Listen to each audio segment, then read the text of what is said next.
Hey, today I want to talk to you about burnout because it's such a pandemic for reals.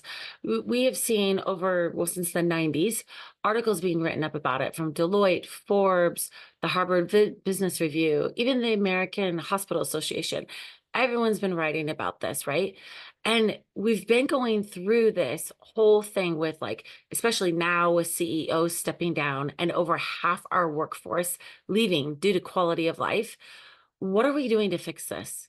Right. So when we're looking, and it's all industries, specifically the healthcare industry seems to be suffering from this the most, but it is in all industries. And what we know is we're paying people, right? Like we pay everyone a salary, oftentimes top dollar. We're implementing wellness plans that cost us a small fortune. We're encouraging open communication. In top of all of that, we're also looking at people's work-life balance and all these other things, right? We're really diving into it. And yet it's still a problem. We're still seeing over half the workforce this decade saying that they're leaving the job. And we're seeing CEOs stepping down all the time.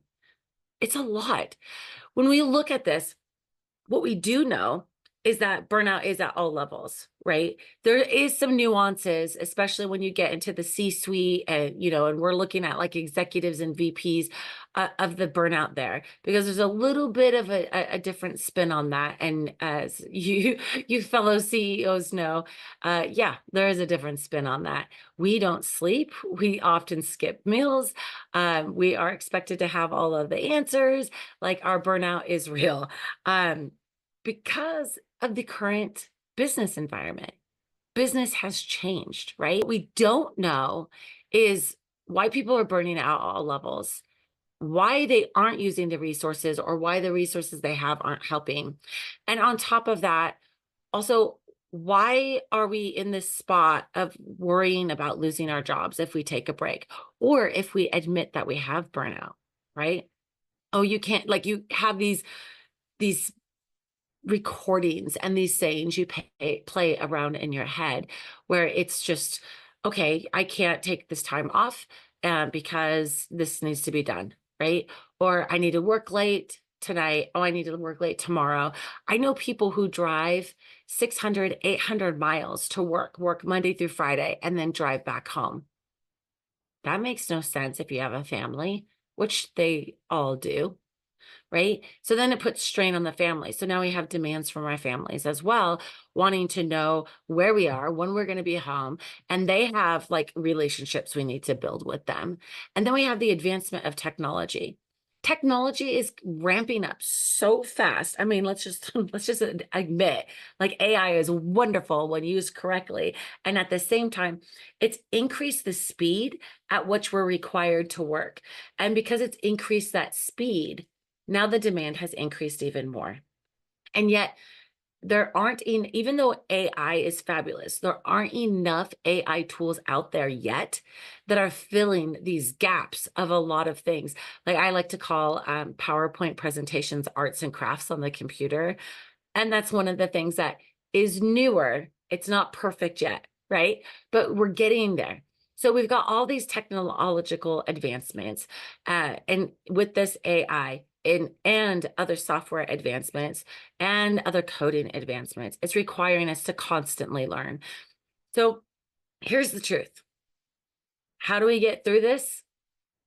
You have to do all the things. It's the worst answer ever, right?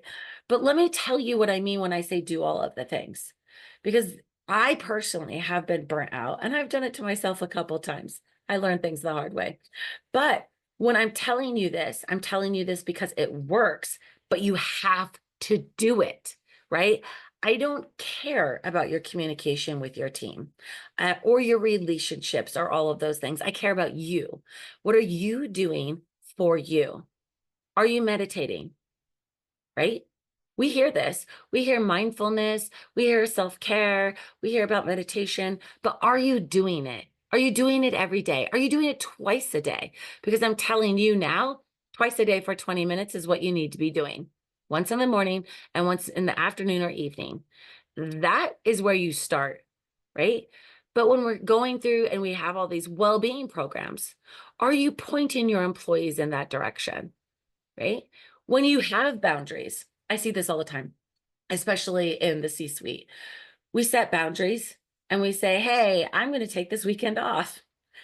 Not surprising, right? However, you don't get the weekend off. People start asking questions, especially if it's unusual. Why are you taking the weekend off? Is everything okay? They really like get into your business. And then on top of it, how many times have you gone to take the weekend off and something happens and now you're back online, right? We live and die by our electronics. We have our phones, we have our laptops, we have all of our things with us all the time. So we can be working all the time. And that is so unhealthy because that's not what we were here to do, right? Well, for some of us it is. But when you're looking at this, the whole challenge that we're having as a society, right? And we're seeing this globally. This isn't just an American thing, but we definitely are the forerunners of it. But you have to be aware of your burnout. It slowly sneaks up on you. And then before you know it, time goes by. For some people, it could be a year. For some people, it could be 5 years. Mine was 4, right? And after 4 years, I was like, I am burnt out. I can't keep doing this. And I was working around the clock, doing all the things that we're not supposed to be doing. And I was just done. But you have to recognize it. You have to be aware of yourself enough to know you're burnt out. And I always tell people to start with the meditation. So I'm going to be sharing some more tips with you, but start with the meditation. And it can be any meditation. I don't care what meditation you do, but you need to take 20 minutes every day in the morning and in the later day, afternoon or evening, and start meditating. That's all I have to say right now.